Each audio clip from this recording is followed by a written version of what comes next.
Hello guys! Today we are making crispy and melty blueberry pies.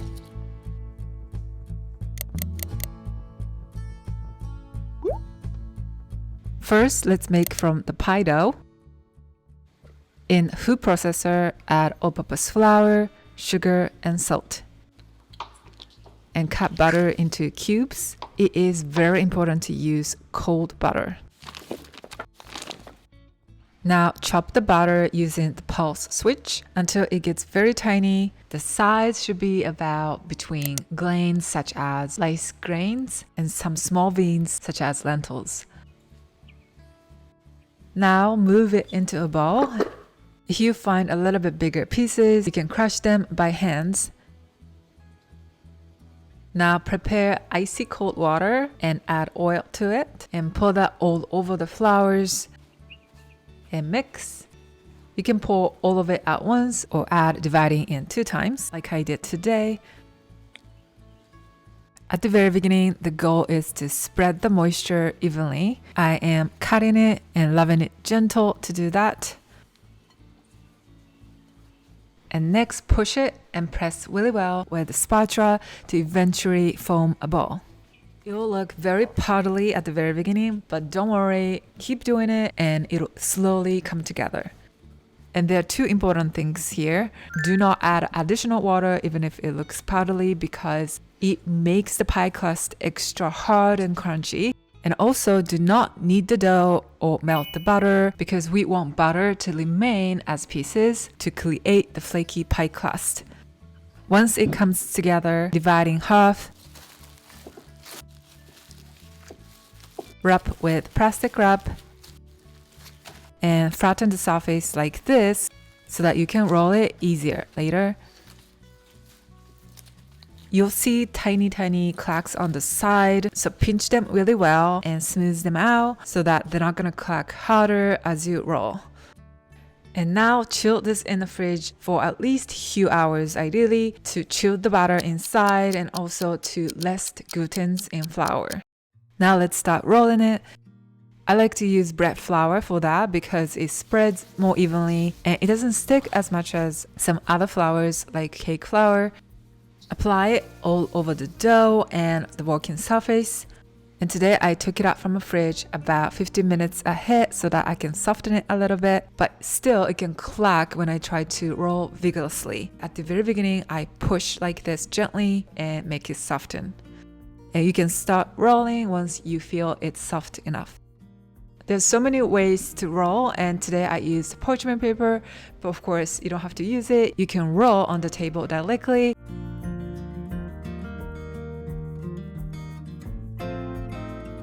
And it is very important to apply bread flour frequently so that the dough is not going to stick to the rolling pin and the working surface. And I highly recommend rolling it very thin because it creates more crispy, more delicate, flaky texture. And today I'm using this top pan to cut the dough, but of course you can use anything you have or just use pie roller or knife. If you find it a little bit too sticky, then you can put it back in the fridge to cut it easier. I am going to use them as the bottom crust, and I'm going to use the second dough for the top layer. So I'm going to do the same thing. You can also roll over parchment paper like this, whichever easier for you. And I'm going to chill this in the fridge until right before use. And today I am using 4 5-inch plates, but of course you can try a different size. Dust some flour on the bottom so that the crust comes off easier after it's baked. And I didn't do it today, but I also recommend applying a thin layer of butter all around the pan to get the darker caramelization and make the crust crispier. And fold the corner really well like this so that the side is not going to slide down as you bake it. And using your fingers, let it stick to the side completely. You can also push with finger and make sure that dough is fit in the corners completely. When you need to make the dough longer or thicker, apply on the lower side and push it up instead of attaching it on the top because that can flake or comes off easier. Once you are done, set them aside in the fridge. Now going back to the second pie sheet, I'm cutting it for the top layer. I could cut it a lot easier because I chilled this one. I used the same pan and cut the 3 circles and cut stripes using the rest of the dough. So I'm gonna try all the different designs. Now let's make the filling. It is so simple and easy to make.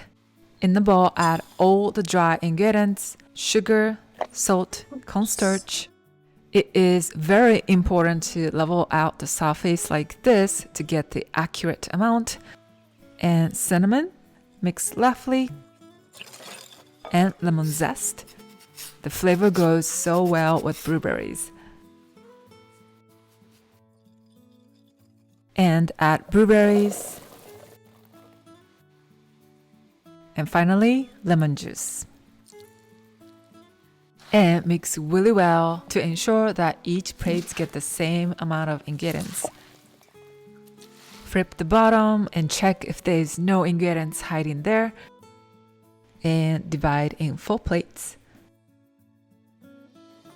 It gets reduced to almost about half after they are baked, so pack lots of them.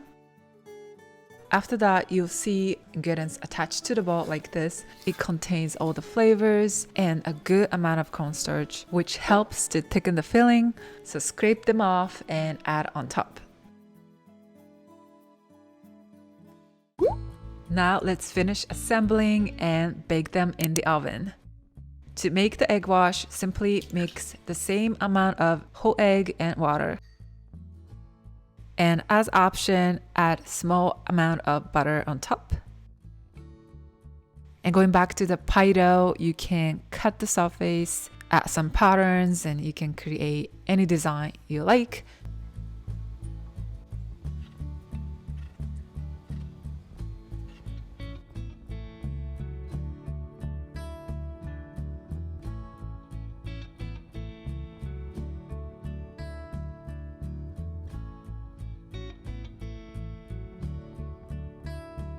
Apply egg wash to the edge as glue. And if your pie dough is still cold and harder to bend, you can warm it up by hand. And attach the edge. And push down and seal the filling completely.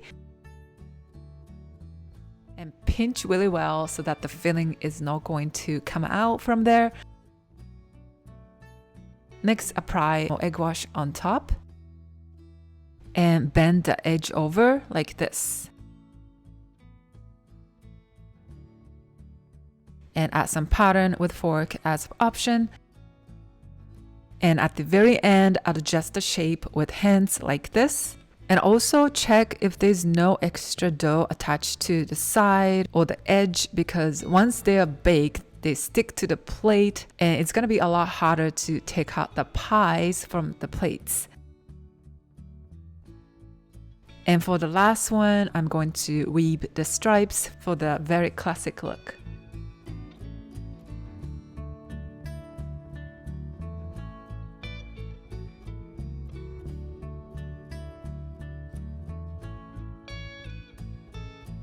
And finish the same way like the other pies.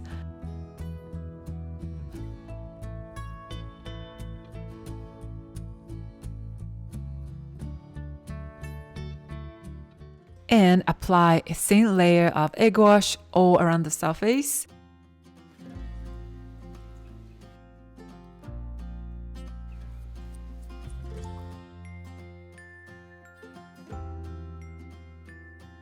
And sprinkle some sugar.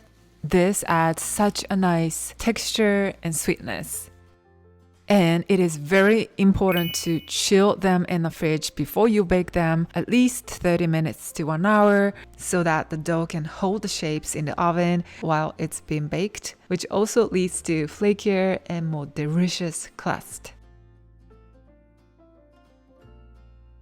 To maximize the crispy texture, it's important to bake long enough until you see nice golden caramelization all around the surface. And once you see that the filling started bubbling out like this, it is done. Right after they are made, they are extremely hot, so let them cool down a little bit. I personally think it tastes absolutely the best after 20 to 30 minutes. The filling is soft, melty, and the crust is amazing. If you want to take out the pie from the pie plate, wait for at least 20 to 30 minutes because the plate is going to be extremely hot. Today I waited 25 minutes.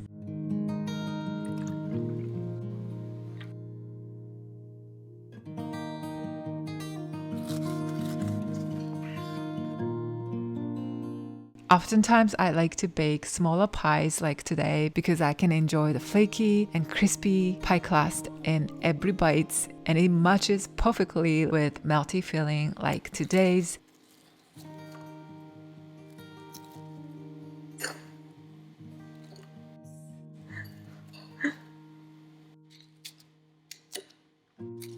If you tried it at home, please let me know about how you enjoyed it. Personally like to eat it as is without a topping, although the scoop of whipped cream was pretty good. Let me know what's your favorite topping to add on top of a blueberry pie. So this pie tastes the absolutely best when it's just made. If you can, eat it while it's very warm and fresh. If you have to store it for later use, cover it with plastic wrap or store it in an airtight container, and you can store for up to 4 to 5 days. Although I like my caution meat a lot earlier, and you can bake it again in the oven to maximize the crispiness of the crust for like 10 to 20 minutes or longer, depending on the oven or the size of the pans. And the filling gets a lot thicker when it's cold because of the cornstarch in it. So unless you like that, I recommend warming it up again before you eat it. So today I baked in 5-inch ramekins, but of course you can bake in any tiled pans or pie plates. The bigger the pans are, the longer you're gonna have to bake them in the oven. Just be careful with that. That's it for today. Thank you so much for watching. If you like this tutorial, don't forget to check out the vlog version as well from the link below. Enjoy pastry living, and I'll see you in my next video with a new dessert. Bye bye.